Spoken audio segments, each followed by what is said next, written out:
Every day, the Blue Waters Project at the National Center for Supercomputing Applications at the University of Illinois at Urbana-Champaign brings previously impossible investigations and insights within the reach of researchers from across the United States and around the world.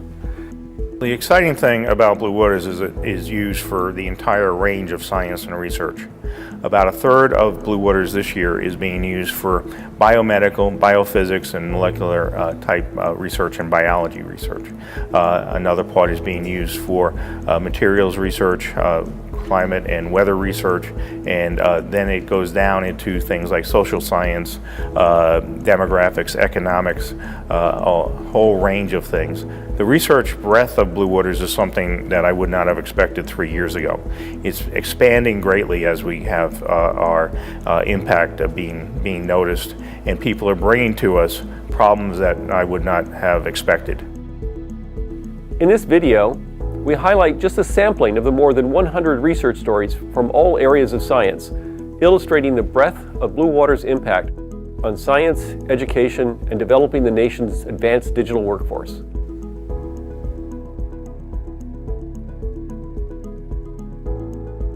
One of this year's breakout projects is a geospatial intelligence project called Arctic-DEM, led by Dr. Paul Morin, director of the Polar Geospatial Center at the University of Minnesota. Arctic-DEM is a response to a request by President Obama to address the need for high-quality elevation data in remote locations. Blue Waters is an enormous computer that allows us to process the entire Arctic in a matter of 2 years. Paul's goal is to use satellite imaging and then create maps that are high-resolution elevation maps like you would find on contour maps of the world that are done in the past by surveying. They're using data that's coming from the National Geospatial Intelligence Agency. They're computing on that data different separate images to make stereoscopic images of this three-dimensional surface of the world. Using any other resource, we would have to divvy this up over years and years and years. But with Blue Waters, there is enough capacity that we can feed this imagery into it 24/7 for months and months and months at a time. And the most accurate terrain of the Arctic that's ever been produced just comes out every day.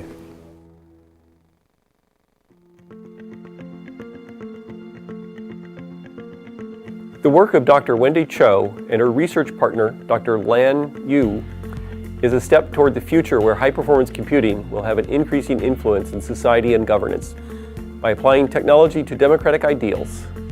Cho and Liu drew 800 million electoral maps using Blue Waters in an effort to develop a standard for non-partisan electoral mapping. Previously, no one has drawn more than 10,000. We created a computational tool that automates the redistricting process. It allows you to take humans out of the process, and it allows you to create maps in any way that you want to specify. The model takes into account many social characteristics that are important to understand the implications of the redistricting activity. Can objectively determine the changes or different objective functions that people may use to determine whether one mapping is better than the other. And when you're using a computer, you can just basically turn partisanship off and say, here are the maps, they're being drawn without partisanship. And then if you create 1 million of those, then you can start to understand this is what a nonpartisan map looks like. And you can take those, say, 1 million maps and then compare the one that the Democrats drew and say, this is what your map looks like in comparison to these other maps. You know, it's either an outlier or it's not an outlier on the partisan spectrum. And this is why you need a computer like Blue Waters to be able to extract and to analyze and to synthesize that much information for this problem.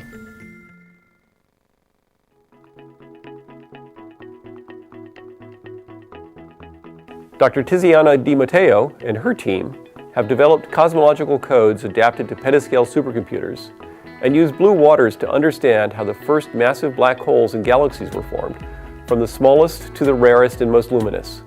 This study will provide answers to broad questions about the history and future evolution of the universe and the formation of its structure.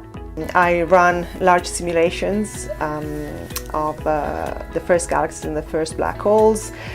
We run those on blue waters. The simulation is called blue tides. Having a machine like blue water completely opened up the study of the early universe, and to simulating actually these first objects for the first time in volumes large enough that are representative of what the whole universe actually looks like. Tiziana's work required a massive amount of memory.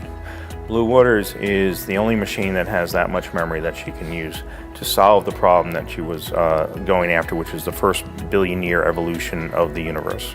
What is unique about Blue Waters is it's not only a computational machine, it is a leading machine in terms of memory, in terms of I/O bandwidth. That enables a far wider range of problems that can be brought to us and done very effectively and productively.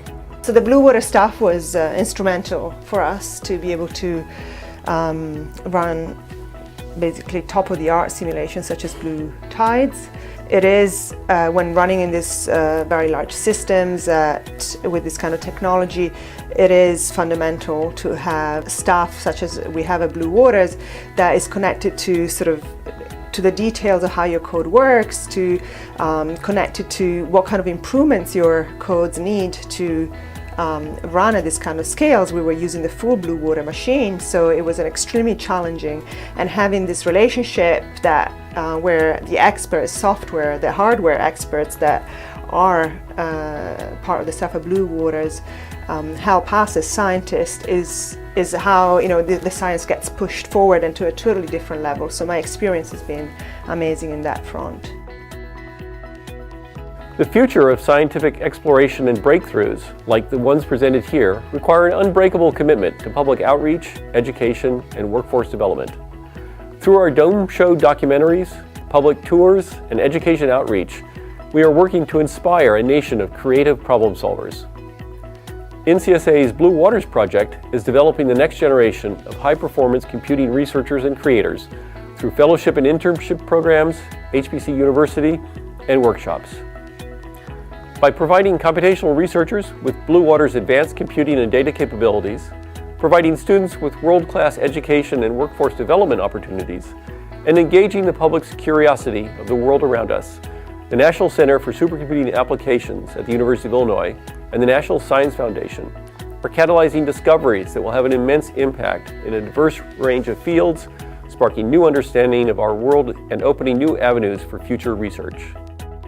We invite you to explore a year of wonderment, discovery, and innovation by downloading the 2016 Blue Waters Annual Report.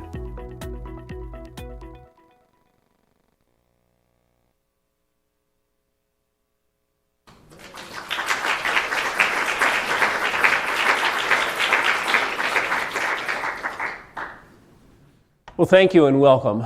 I'm Bill Gropp. I'm the Interim Director of the National Center for Supercomputing Applications, and I'm pleased to see you all here for this announcement on the direct impact from the Blue Waters project on the Illinois economy. Before I get started, I'd like to recognize a few of our special guests. Dr. Peter Schiffer, the Vice Chancellor for Research, Professor Ed Seidel, who's the Vice President for Economic Development and Innovation for the University of Illinois System, and from our Champaign County community, Council Member Vanna Pianfetti, I hope I've got that right, representing the Champaign City Mayor Finan and the Council, Mayor or President Joan Dykstra of Savoy, so I just met her as we came in, and Director Craig Rost and Carly McCrory from the Champaign County Economic Development Corporation. So welcome, and I'm glad to see you here.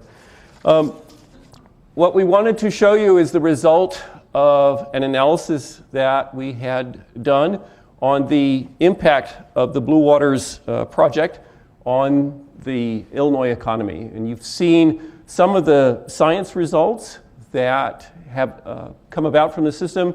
And I do want to emphasize at the beginning that this is a system to allow us to do the kind of science that really can't be done anywhere else in the world. This is a fantastic resource. It's going to create, or it is creating, the discoveries that are going to change our world.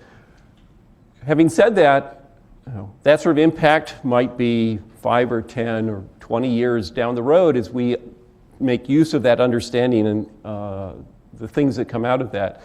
But even in the short term, these projects have a real return for the communities that host them, for the university, for our local area in Champaign, for Illinois, and for the nation. I do first want to thank our partners who have made this system possible. The state of Illinois provided $60 million to fund the National Petascale Computing Facility, the building that houses Blue Waters, as well as some of our other much smaller systems. The university provided a significant amount of funding to support both staff and some of the resources. And of course, this would not have happened without the National Science Foundation, who provided the funds for the computer itself and by far the majority of the funds for the staff and for the operating costs of the system. By the end of the project, Illinois will have provided about 30% of that total project funding. So as I mentioned, significant portions of the staff funding, but also a lot of the initial networking and hardware and the tape storage system. So we have a really amazing archival storage system that can hold, has a capacity to hold 320 petabytes of data, which is a great resource both for Blue Waters and for the university. The $60 million investment from the state allowed us to build this facility. It's the only facility in the world on this scale on an academic campus dedicated to open research. It's expandable, both in terms of space, power, and cooling. We're only using about half of its power capacity at this point. It's very energy efficient, and in fact, this is a very important feature of the design because it lowers the total cost of ownership. I'll note that the cooling towers and the way we do the cooling of the system, it was an outgrowth of a design project on campus in mechanical engineering. Something that is one of the benefits that we get for being on a university campus and having such great faculty and students. Illinois did provide additional funding to implement this, and because of this innovative approach to cooling, where a lot of the cooling happens maybe not on days like today when it gets warm, but during most of the year, spring, fall, and winter, we cool by exchanging heat just with the outside air. And that saves between $1 and $1.5 million a year in operating costs. What I'm going to show you are the results of a study that was conducted by Dr. Sandy Dalaber. He's the associate professor in agriculture and consumer economics at ACES, and he's director of the Regional Economics Application Laboratory. These results are presented for the state of Illinois. This includes the impact on the creation of economic output, which is called production in their lingo, employment, which will be done in terms of full-time equivalent years, labor income, local and state tax revenue, and federal tax revenue. So these are really I like to call this the first and second order impacts. So this leaves out lots of real impacts from the system. These are things that we can ascribe directly to this. In fact, there is a very standard way to do this. There is even special software. So we use one called Implan. It's a commercially available software package. This one was the 2015 version. So the numbers here are in 2015 dollars. We didn't attempt to answer the question, well, what if you had spent that money somewhere else? But again, remember, the purpose of this project was to advance science, to advance our understanding, to allow the nation's researchers to do things that they can't do in any other system. And as you saw in the video, I think we have been very, very successful at this. And the primary purpose of such a system is to advance the nation's science, advance our understanding, and allow us to move forward. And at that, we've been very successful. So other additional benefits, we have attracted students and faculty because Blue Waters is here. We've left out other things which could reasonably be considered part of the economic impact, because what we want to give you today is a number that is based on the facts, the data, in the most conservative and compelling way. And we, of course, have not included any potential impacts from the science discoveries that are happening only because Blue Waters was created and because Blue Waters was here and has been operated so effectively by the project, the staff, and NCSA, and the university. As I go through this, so I'm going to give you all the details. There are two phases. There's an impact to date and predicted to the end of the project. So we have hard data up to now, and then based on that, we have Dr. DeLabra has done projections to the end of the project, which is in 2019. So the total impact expected from when the project started in October 2007 through the end of the project, which will be mid-2019, it's in a couple of pieces. I'll give you the pieces. So the total anticipated labor income is nearly $500 million, $487 million. The impact from funding agency grants awarded to Illinois researchers, faculty, and students to conduct sponsored research that's making use of Blue Waters is $227 million. The total anticipated federal tax revenue generated by Blue Waters is $123 million. The local and state tax revenue, $56 million. Putting everything together for the impact inside of Illinois over the life of the system is just over $1 billion. In terms of jobs, this generated over 5,700 full-time year jobs generated by this investment. You can look at the multiplier. So for every dollar spent on Blue Waters, what did we get back? We got back $1.86. So every dollar gave us back more than was spent on it. The employment multiplier for each job created by the Blue Waters related activities directly led to just over one additional job in the state economy. So now if we look at these in the two phases, there's a construction phase where we put up the building, we did the deployment of the system, and then the operations. In construction, 9.6 million federal taxes generated during the construction of the building and the deployment of the system. State and local taxes, 4.3 million.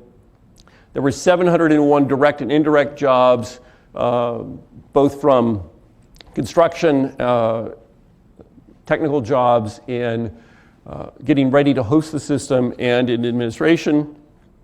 The total impact during that period, the construction of the petascale computing facility and getting things ready for the system, is 132 million. During the operation and maintenance phase, total federal tax revenue was 42 million. State and local taxes, 21 million. Direct and indirect jobs supported by this project, a little under 2,000. Labor income, 178 million. And the total impact generated by Blue Waters from what we call the beginning of full service in April 2013 is 380 million. There's an additional impact, which is not included in that 1.08 billion, but is important enough that we wanted to mention it, and because we can provide provide the data for this. So for example, because of the partnership between the state of Illinois, the University of Illinois, and NSF, Illinois researchers receive a significant fraction of the computer resources available in Blue Waters. Illinois researchers have benefited from this, and the value of those resources, the value of that computer time, the storage and other resources, is nearly $200 million. That's $200 million that the university didn't have to find to provide the faculty here and the students and the staff with the resources to do the groundbreaking research that we have happening on this campus. So if we put that together with the 1.08 billion that we get out of this state-of-the-art best practice analysis of the economic impact, we get about 1.28 billion, so a little over $1.25 billion of benefit just to the state of Illinois. And so this, for example, doesn't include the cost of the computer itself, which was sent out of state. So this is really the impact within the state. Again, the purpose of this system is to do groundbreaking science. It is really accomplishing this. It is one of the most powerful systems in the world. Depending on how you want to count things, I often tell people if you count it in terms of number of cores for a supercomputer, so a system where the entire machine may be used to attack a single problem, it's the fourth largest in the world. The three machines that are bigger than it, there's one classified machine at Lawrence Livermore, and then there are two systems in China. So it's something for us to be tremendously proud of here in Illinois. Having this system here is a tremendous value. It helps us both attract and retain the best researchers. It helps us recruit them. In fact, I recently helped bring a new researcher in bioinformatics, particularly in study of cancer, here by promising him access to this system. That made a difference in his decision to come to Illinois. It helps all those researchers make the sorts of discoveries that help our economy keep moving forward. So what's next? Well, we really value our relationship with the state of Illinois and are proud of this partnership and its successes. This is an example of the state investing in science, investing in its universities, and reaping many rewards from them, both in the short and long term. The state and federal support for advanced high-performance computing, it provides both these immediate economic benefits as well as setting the stage for the long-term growth in our economy and in the things that we can do in society and the problems that we can solve. And NCSA is looking forward to another 30 years of innovation and economic impact that benefits the state and the nation. And so with that, I will introduce Dr. Peter Schiffer, who will say a few words.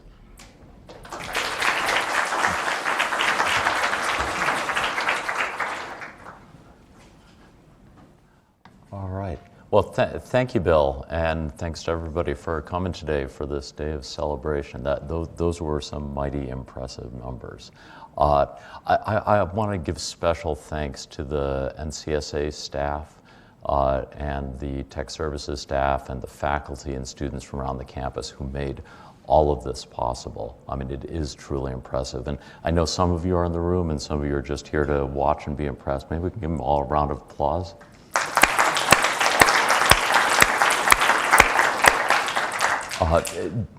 I'm here on behalf of Chancellor Jones, and just to say how pleased and proud we are to have reached this point and to have partnered with the state of Illinois and with the National Science Foundation to support this bold endeavor. The impacts that Bill has talked about on the university, on the state, on the nation from an economic perspective are enormous. But the impacts on the science that he alluded to are even bigger and truly, truly impressive. We got a hint. We saw some of the researchers give testimonies to them. That's a tiny fraction of the total. This has made a profound difference on human beings' understanding of the universe and how things work. We're proud that NCSA has once again shown its ability to lead the nation and lead the world in developing major infrastructure investments and supporting the world's scientific communities. And I will say that, in terms of its place at the University of Illinois, I talk about the University of Illinois to many people in our research enterprise, to many different people and groups all over the country, all over the world, and I really can't do that without talking about blue waters. It is that big of a deal, both for us here and nationally and internationally. It's been a focus of this campus financially, but also scientifically. It has been a critical, absolutely critical tool to recruiting and retaining faculty, and as you all know, we are in competition with the best universities in the world for bringing faculty here to Illinois, and Blue Waters allows us to win, which has been a fantastic thing. And by bringing in the great faculty and by having the fantastic resource that is Blue Waters, it also allows us to bring in the very best of students from around the world and provide them with world-class training so that they can be productive as researchers here and then go off around the world and truly change the world with what they do, with what they learn here. Looking forward, we do intend to continue this fantastic track record of support for the nation and the world in providing high-performance computing infrastructure. We intend on NCSA being a beacon for what is possible when the state of Illinois and the university partner on ambitious big projects and support the federal government in its research agenda. We are very much looking forward to the next big supercomputer that NSF will support, and the opportunity for us to have it located at the University of Illinois at Urbana-Champaign. We have every expectation that there will be another big supercomputer, and we have every intent of bringing it here to Illinois with the same record of support that we provide to Blue Waters. So with that, let me just thank you all for coming, thank the Blue Water staff again, and I will turn it back to Bill for questions.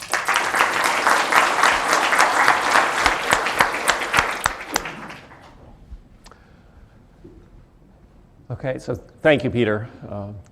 So we have time for questions. If you have any questions about the study or what it means or what Blue Waters means for science or the community.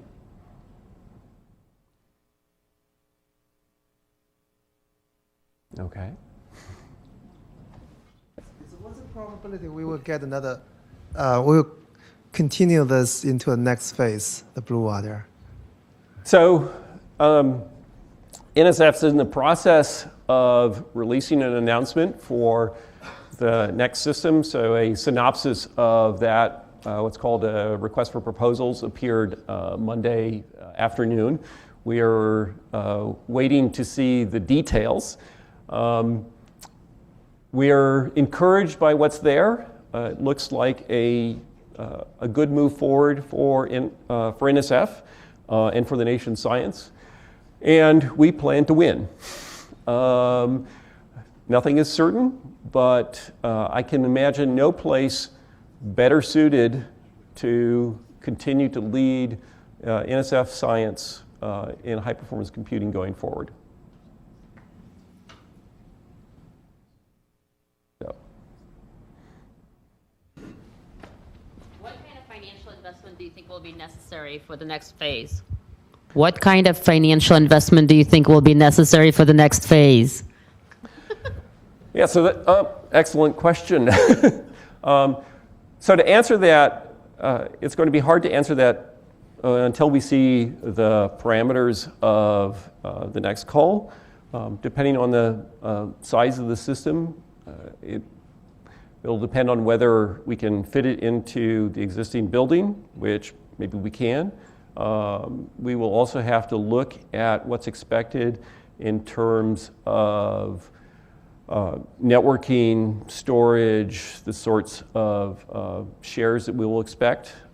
So I can't really give you a dollar figure here. So NCSA has been prepared to provide some additional support as we move forward with that, both in terms of sometimes what we call gap funding, depending on exactly when things happen, as well as providing some of the support, for example, for networking, for archival storage.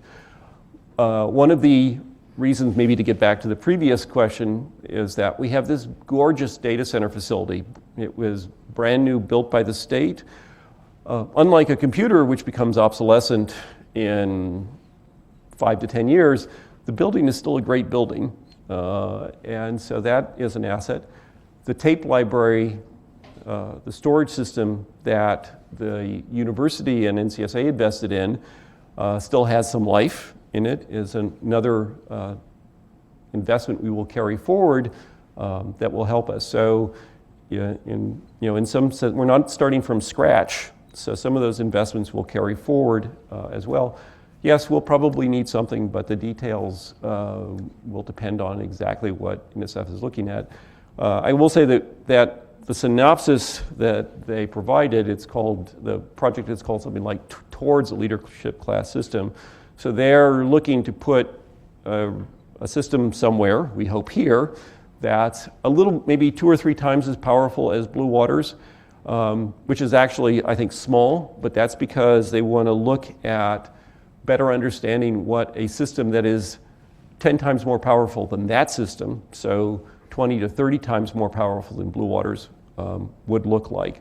And so that also may require some shared investment in terms of working out what that design will be. And again, we'll look at that as we get the proposal.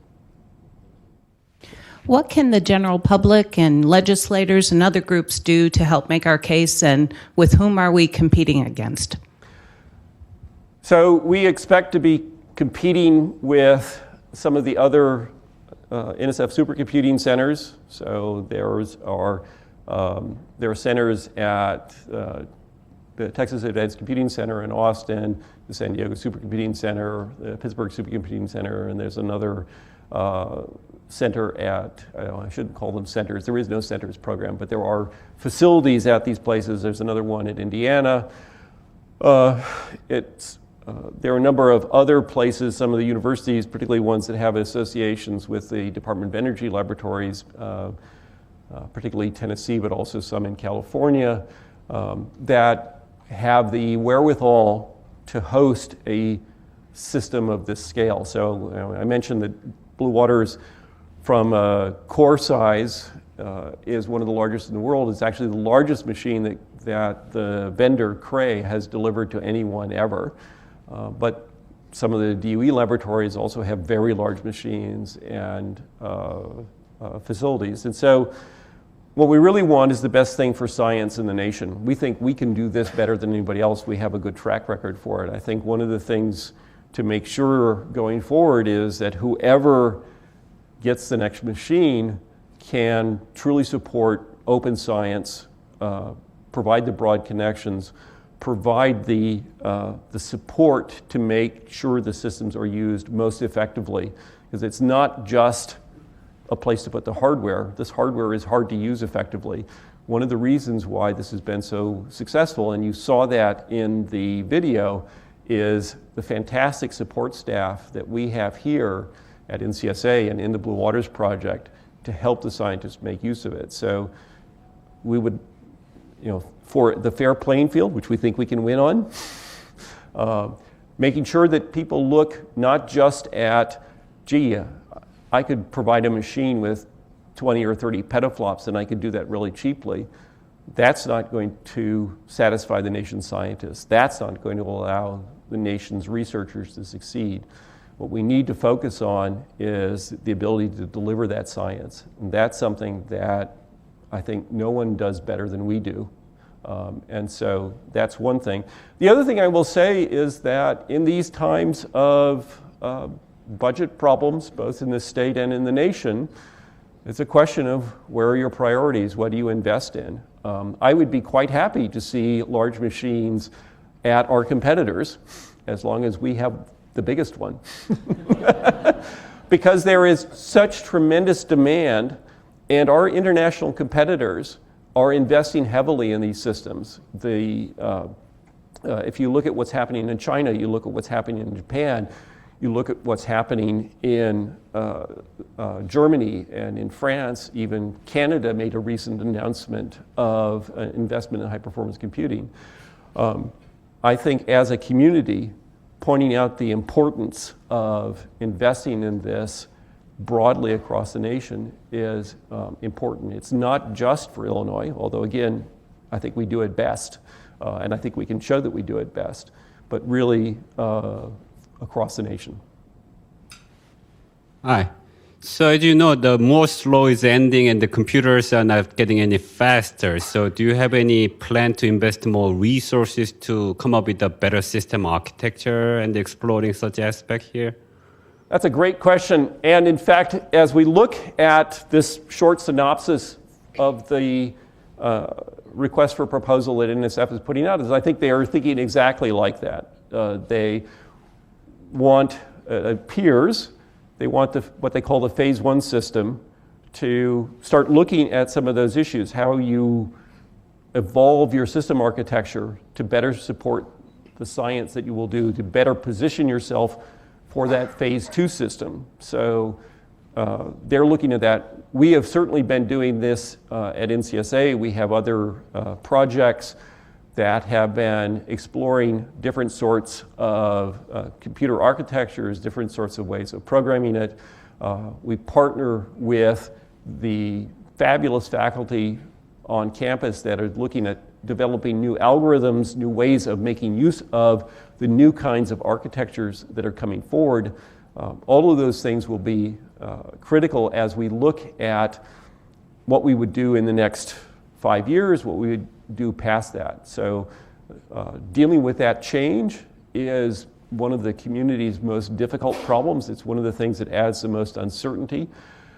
One of the things that we have succeeded in doing with Blue Waters already is it has an interesting architecture where a significant fraction of the machine is a fairly, maybe I will call it a fairly conventional architecture for many of the applications, but there's a big piece of the machine which, even though it's one machine, works together, it's on the same high-performance interconnect, there is about 4,200 nodes that make use of general-purpose graphic processing units to encourage applications to move to a different system architecture, one that trades a certain amount of generality and applicability to a more specialized kind of computing that can be more efficient. That's where people are going to deal with the coming into Moore's law. And so we have a lot of experience with that. We're looking at other directions there. There's some very interesting technologies that are arising in areas that are not just the processors, because one of the things that Blue Waters provides is what we call sustained performance, so the ability to deliver performance to the applications. That requires more than just computing. A lot of it requires being able to move data. There's a lot of really exciting developments going on and new ways to look at computer memory, which is something else we're looking at. So yes, these are all going to be parts of the picture. It's something the National Science Foundation understands. It's something that we've been working on. Hi there. I think it's great that Illinois is very equipped for perhaps the next NSF system, but in order to address this a little bit, I was wondering what impact you think the current status of the Illinois state budget will have on our proposal for that system. So it certainly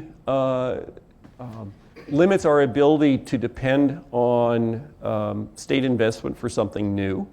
One of the reasons that I think it's so good that we have completely paid off the data center, which in fact, because it was built during the economic downturn, was under budget and ahead of schedule, is that we have that resource. So if you ask, am I worried that in a review of this project by the National Science Foundation, there would be concern about our financial ability to carry it out?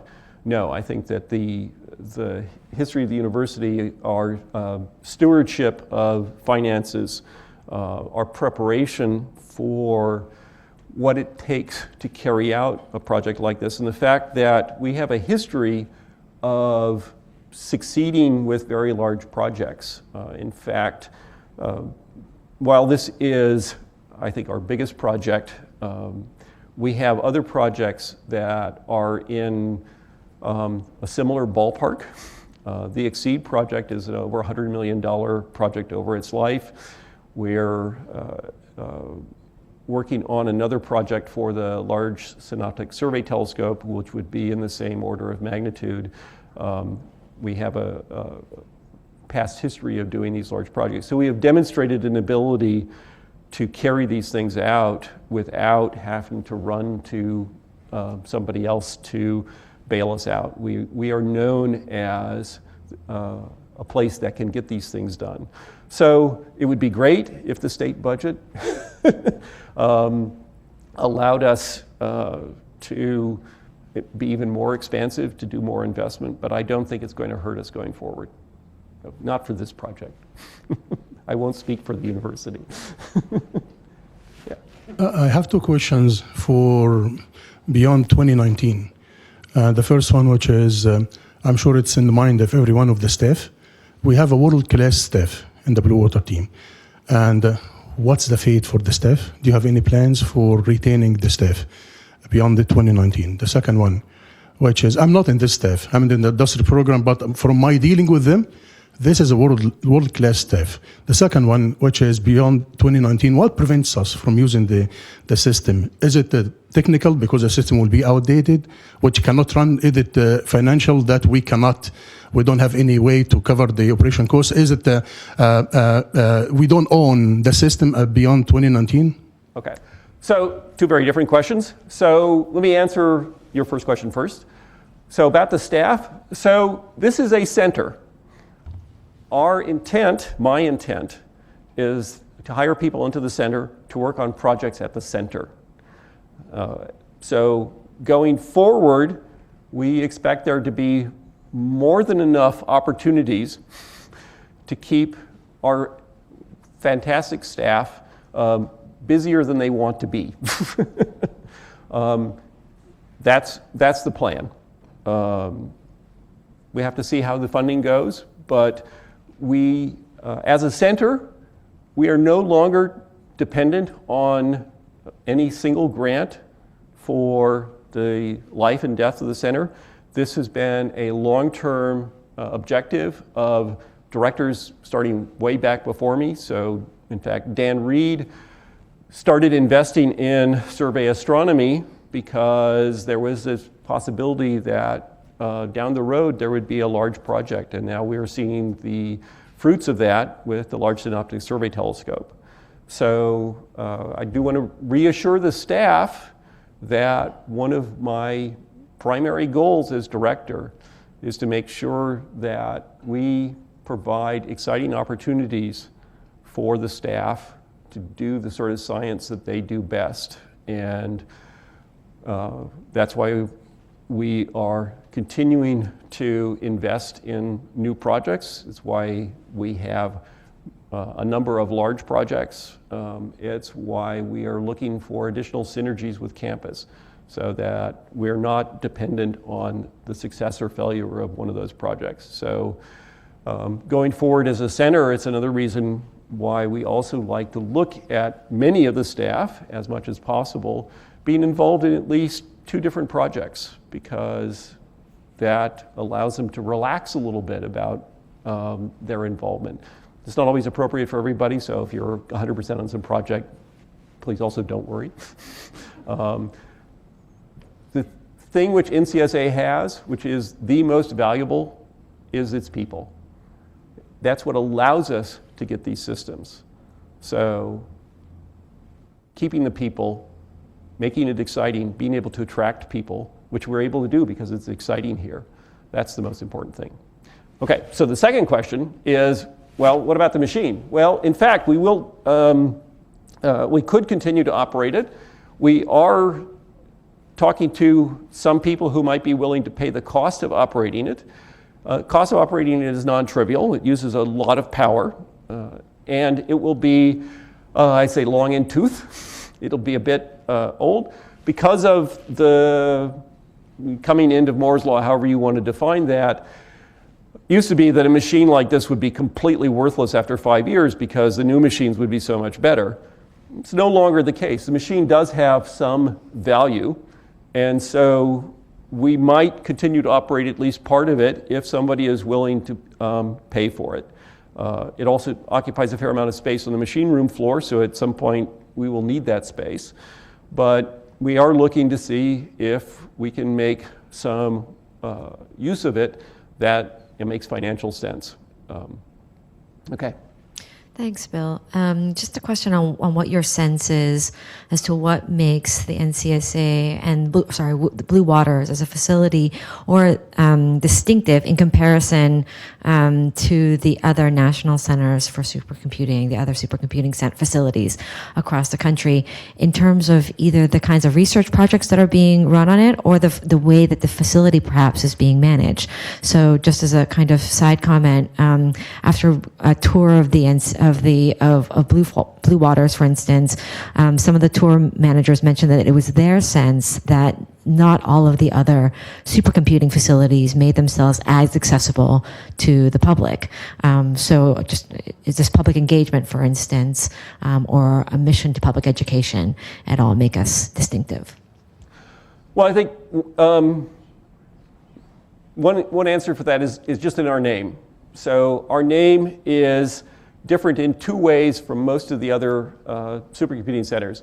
So, and it's the words on both ends. So the first word is national, not a particular place. The intent from the very beginning was to serve the nation's scientists. And that's just part of our culture and our spirit. And that provides a sense of we are serving the nation. We are proud of that. That's what we do. And so I think that helps. That also helps in the outreach. It helps encourage us to reach out to everyone to do things like I just said. It's like, I'm not completely focused on just what is good for Illinois. We are focused on what's good for the nation and therefore for the world. The other word is at the other end is applications. That's in our name.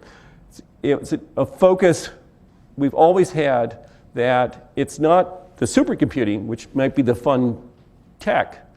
It's what we do with it. It's what we can accomplish. That's, I think, something that's also different. Not that the other centers aren't looking at what they can do in the science, but it tells you something that it's in the name, that we really focus on the applications, that what we want to do is deliver the sorts of capabilities to allow us to solve the challenges that the nation's researchers face. And we will do that by applying the best technologies, the best ideas. And that's what NCSA is doing, not just in the Blue Waters project, but in its other endeavors, as we're looking at different ways of providing advanced computing resources, and not just supercomputing. It's providing advanced computing. It's our engagement with the humanities, where I think that there's a tremendous opportunity to transform scholarship. Those are the things that are important to us. Okay. If there are no other questions, again, I would like to thank you for attending our little presentation and offer you some light refreshments that are out in the lobby. So, thank you all.